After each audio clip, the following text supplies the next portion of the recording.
Bangladesh cricket দল সবশেষ ম্যাচে আফগানিস্তানকে যেভাবে তারা হারিয়েছে 8 রানের ব্যবধানে। দুজন ক্রিকেটারকে নিয়ে আলোচনা করব এবং পুরো বাংলাদেশ দলের মেন্টালিটি এক্সটেনশন করব। খেয়াল করে দেখবেন, একজন ক্রিকেটার পাকিস্তানের বিপক্ষে ম্যান অফ দ্য ম্যাচ হয়েছিলেন, নাসুম আহমেদ। সেই ক্রিকেটার নেদারল্যান্ডসের বিপক্ষে প্রপারলি সুযোগ পেলেন না, লাস্ট ম্যাচে সুযোগ দেওয়া হলো, সেখানটায় তার বল করার সুযোগ হয় নাই। 2 ম্যাচে তাকে বসিয়ে রাখা হয়েছে। কি কারণে কেউ জানে না। নামটা নাসুম সোশ্যাল প্ল্যাটফর্মে অনেক ট্রল হয়েছে। বাবার কাহিনীর কারণে নাসুম ভিলেন হয়ে গেছেন। 180 ডিগ্রি পুরো স্টোরি ঘুরে গেছে রিয়াসাত আজিম যখন সত্যিকারের তথ্যটা এক্সপোজ করেছে। বাংলাদেশ যখন আন্ডার প্রেসারে পড়বে, যখন আফগানের দুজন ওপেনিং ব্যাটার বাংলাদেশকে প্রেসারে ফেলবে, তাদের ব্যাটিং ইনিংসের ভেরি ফার্স্ট বলেই এলবিডব্লিউ অতুল নাসুম আহমেদ আউট করে দিলেন। বসে থাকা নাসুম আহমেদ, 3 ম্যাচ ধরে বল করতে না পারা নাসুম আহমেদ তার স্পেলের প্রথম বলটায়, বাংলাদেশের বোলিং ইনিংসের প্রথম বলটায় উইকেট ফেলে দিলেন। সেই ওভারটা মেইডেন। 3rd ওভারে গিয়ে নাসুম আহমেদ আরো একটা উইকেট নিলেন। যখন 4টা ওভার শেষ করেছেন, 3য় ওভার শেষ করার পর নাসুম আহমেদের হাতে ব্যথা, আরো একটা ওভার করতে পারবেন কি পারবেন না প্রেস বক্সে সেই ডিসকাশনটা হচ্ছিল। নাসুম আহমেদ যখন লাস্ট ওভারটা করলেন, তার ফিগার দাঁড়ালো 4 ওভার 11 রান, 1 মেডেন, 2 উইকেট। বাংলাদেশের জয়ের ভিত করে দিলেন। 18 কোটি মানুষের হৃদস্পন্দনকে অবিশ্বাসের চোখে যারা ভাবছিলেন যে বাংলাদেশ ম্যাচটা পারবে কি পারবে না আফগানিস্তানের বিপক্ষে, সবশেষ 5টা টি20তে ঘরের মাঠের বাইরে পরাজিত দলটা শেষ পর্যন্ত জয়ীর বেশে আবুধাবিকে মাতালো। খেয়াল করে দেখুন, 18 কোটি মানুষ আবুধাবি স্টেডিয়ামে আসা, সারা বাংলাদেশের সেই মানুষগুলো যারা হচ্ছে সকল কাজকে তুড়ি মেরে উড়িয়ে দিয়ে তারা প্রতিদিনের কাজটাকে, চাকরি কর্মঘণ্টাকে ভুলে 200, 250, 300 দিরহামে টিকিট কেটে এসেছিল, তাদেরকে জিতিয়েছেন। সেই নাসুম তার বাবাকেও জেতালেন, যেই বাবা নাসুমকে পুরো বাংলাদেশের মানুষের কাছে খলনায়কে পরিণত করার চেষ্টা করেছিলেন। হোয়াট অ্যাবাউট নুরুল হাসান সোহান? এই ছেলেটাকে আমি ব্যাক করার সবসময় চেষ্টা করেছি। অনেকেই অনেক রিপোর্ট করে বিভিন্ন সময় যখন আলোচনা হয়, হাইপ হয়, বাট আমার ডিসকাশন ছিল সবসময় একটা জায়গায়। আপনারা বিরক্ত হয়ে গেছেন যে সোহান আর অঙ্কনকে দরকার। রিয়াসাত আজিম ভিউখোর বদমাইশ সোহান আর অঙ্কনকে নিয়ে কথা বলে, কারণ ওরা এখন দলে নাই। অঙ্কনকে ফেরাতে পারেনি ভাই, সোহান ফিরেছে।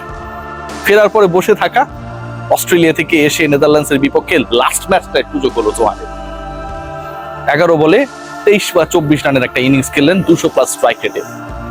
সেই ম্যাচটায় 3 বছর পরে জাতীয় দলে ফেরার ম্যাচটায় কতটা প্রেসারে একজন ক্রিকেটার থাকে বুঝতেই পারছেন। Whoever the opponent is no matter. সোহানের স্ট্রাইক রেটটাই বাংলাদেশের ব্যাটিং ইনিংসের হাইয়েস্ট স্ট্রাইক রেট ছিল। নাসুম পারফর্মার পাকিস্তানের বিপক্ষে man of the match, Sohan performer নেদারল্যান্ডসের বিপক্ষে সবশেষ ম্যাচের হাইয়েস্ট স্ট্রাইক রেট গেটার।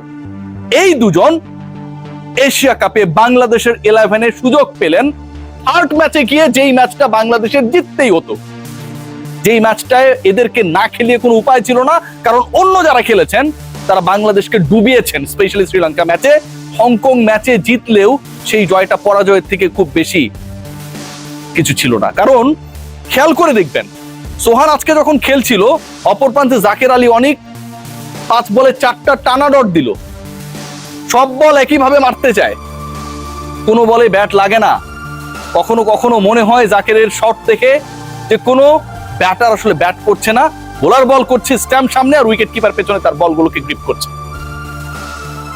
জাকের যখন বিলো 100 স্ট্রাইক রেটে ব্যাট করেন, নুরুল হাসান সোহান তার ওই 200-র ম্যাজিক ফিগারটা ঠিকই ধরে রাখলেন। আগের ম্যাচের মতোই অপরাজিত থাকলেন, পিছন দিয়ে 4 মারলেন এবং মাঝখানে যে আলোচনাটা কেউ হয় না, জোর করে একটা ওয়াইডও আদায় করে নিলেন।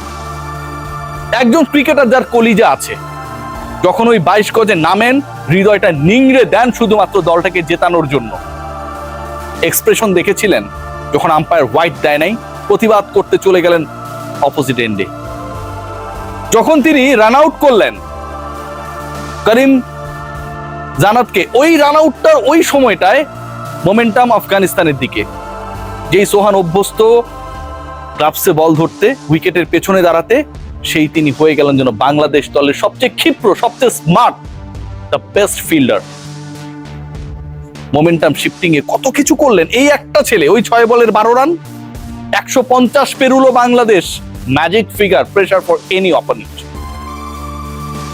জোর করে হোয়াইট আদায় করা, আম্পায়ারকে উল্টো প্রেসারে ফেলা, যে রান আউটটা নিয়ে এত আলোচনা, বল স্টপ করে দ্রুততার সাথে সেই বলটা এমন ভাবে লিটনের কাছে পাঠিয়ে দিলেন, স্কোয়ার লেগ আম্পায়ারের থার্ড আম্পায়ারের কাছে যাওয়ার কোনো প্রয়োজন পড়লো না। That is out.